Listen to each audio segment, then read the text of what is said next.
I came into this series after a few years of depression, and I was, like I said, relating so much to Lilith and really cynical about religion. So Elizabeth, really nice to meet you. You're playing the role of Mary of Magdala in the series The Chosen. How do you feel about playing in a series that talks about Jesus? Is it the first time? And how do you feel about it?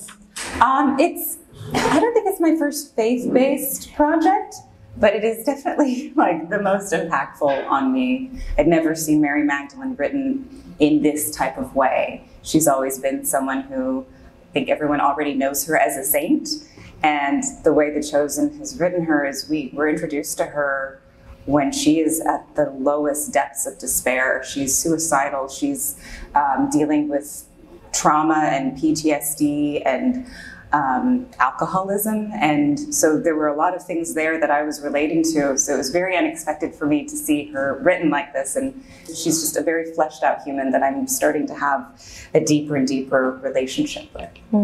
And in season 2 we see an episode in which she falls again into her old sins.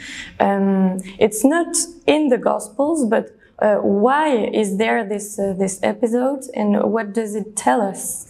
I think that she has always represented redemption. She's always been this figure in the history of the Gospels of someone who she was possessed of seven demons and Jesus cast them out. So we see this person who is one way and then another. And that is beautiful, but also the reality of having a redemption. And living in this world, we're still going to be triggered. We're still going to have anxiety and fears. We're still going to feel like we're not good enough. And I think it was really important to show how realistic that is, how relatable that is, and also that she was able to come back and still had a home with these wonderful, kind people who cared about her and with Jesus. And I've received a lot of feedback about that of thank you for portraying what that looks like, because it doesn't mean that like if you fall again, it's not the end of the story. You can still return to a life of joy. Yeah, we see this, and we also see that Jesus is really close to each of his disciples. He knows them personally. He knows also their problems. Do you feel that it's the same relationship that he wants to have with us nowadays, even if he's not physically here? Of course. The spirit of Jesus is this, it's love. It's unconditional love. And I think people are able to see themselves in these characters on The Chosen. The way it's written, it's seeing Jesus through the eyes of those who he affected and who are around him. And we're, as audience members, able to be like, that's me, that's my mom, that's my husband, that's, and see their journey and their struggles and see how loved they are, and be able to remind ourselves that like that's us too. We are also deeply loved.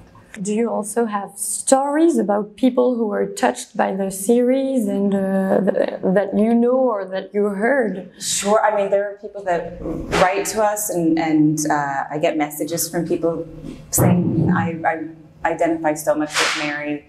Or even in episode 1 with Lilith, of like, that was me. And the phrase that Mary says in episode 2 of I was one way and then I was completely different, and the thing that happened in between was him. And people have clung to that as this like battle cry of like, that's exactly what it feels like. So I've had a lot of those responses, but even within my own family and friends, some of who are like atheists have watched this show and they're like, this is making me curious, at least, and intrigued and interested, and they feel loved by this story. And it's interesting to see. It's really beautiful. And did this series change your relationship with Jesus?